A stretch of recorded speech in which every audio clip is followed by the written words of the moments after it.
data privacy writer has broken down how tech companies monetize our behavior to sell ads without us even knowing it. Robert G. Reeve says the following in a Twitter thread. Let's take a look at one of those tweets from Robert. Says, back from a week at my mom's house, and now I'm getting ads for her toothpaste brand, the brand I've been using, or rather putting in my mouth for a week. We never talked about this brand or Googled it or anything like that. As a privacy tech worker, let me explain why this is happening. Let's take a look at his second tweet here. First of all, your social media apps are not listening to you. This is a conspiracy theory. It's been debunked over and over again. But frankly, they don't need to, because everything else you give them unthinkingly is way cheaper and way more powerful. I think he goes on to explain your apps can collect a ton of data from your phone, your unique device ID, your location, your demographics. Data aggregators pay to pull in data from everywhere. When I use my discount card at the grocery store, every purchase, that's the data set for sale. Joining us to talk more about this, Tim Vollans, who's an analyst at Macrodesiac, all the way from Almeria, Spain. Tim, thank you so much for joining us. Wanted to ask what you make of that Twitter thread. Is our every move being monetized by these tech companies to sell ads without us even doing any searches or anything of the sort?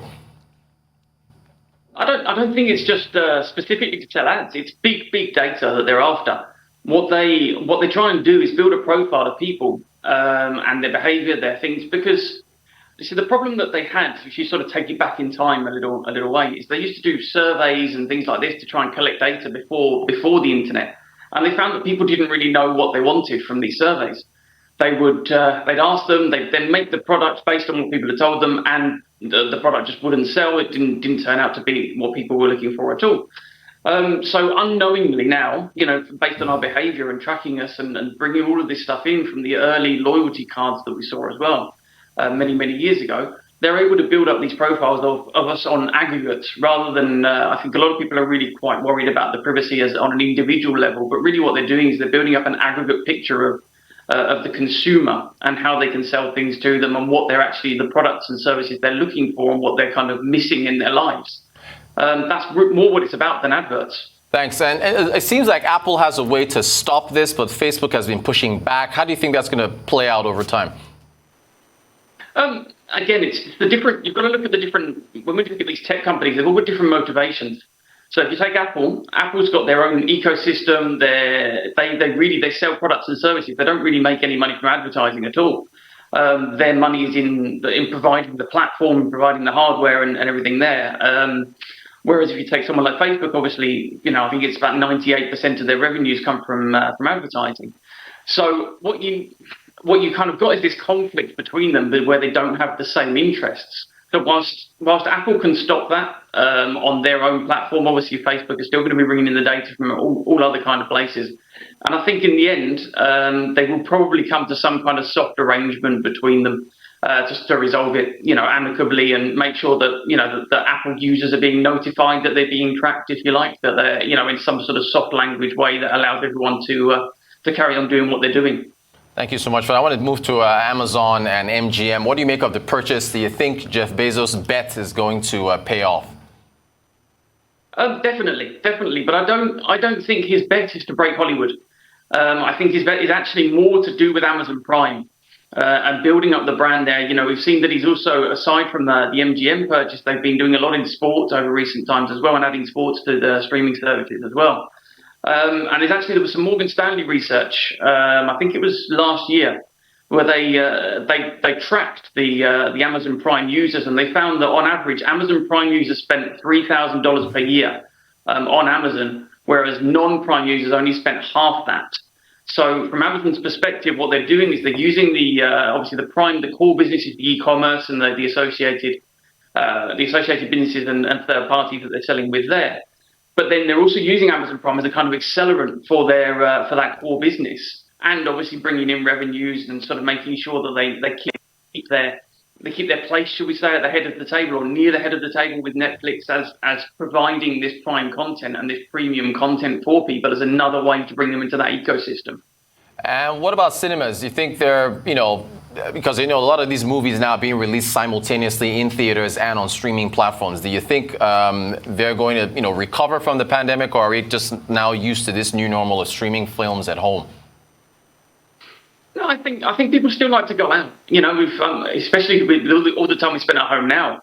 So I think if I had to sort of make a prediction for the future as what the future of cinemas is going to be, I think it's going to be more of a luxury experience, sort of maybe going back to the olden days of that big night out at the theatre that people used to go and do. It's more of an experience of being there, maybe more comfortable chairs, sort of obviously getting all the surround sound, getting that real experience side of it there as well. Perhaps even, bringing in more external services around the experience of going to see the film. More a lot of them are already in shopping centres. A lot of cinemas are in shopping centres already.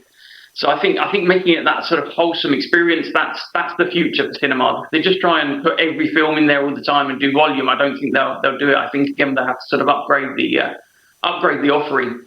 Great stuff. Finally, what do you make of the super rich treating Singapore as a safe haven? Yeah, it's an interesting one because I think there's obviously a lot of people talked about it as if as a safe haven from COVID.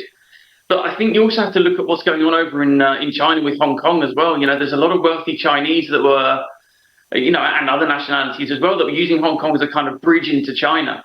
And now we're seeing that Singapore has actually attracted a lot of that wealth as well because it gives us sort of the super rich. It gives them optionality. It gives them options. They can move around. They don't necessarily want to cut off ties to China or anything else, but they can move money to Singapore just in case they fall foul of any watchful eyes or anything like that. It just provides somewhere safe for them. And obviously Singapore has always been an area that's attracted wealth anyway, and it's just continuing that trend, beyond what it originally was. And so, is that going to be will that taper off or change as time goes, if things get back to normal? No, I don't think it will. I think what we'll see is we'll see a kind of diversification away from Hong Kong over time in general as well by businesses, because again, there's sort of Hong Kong was the bridge into China, and now obviously there's a lot of businesses that want to do business with China, but they also don't want the sort of legal uncertainty that comes with only being in Hong Kong now that it's under Chinese rule. I mean, part of the reason they set up in Hong Kong originally was to make sure that they weren't directly under Chinese law and that they could kind of opt out of that.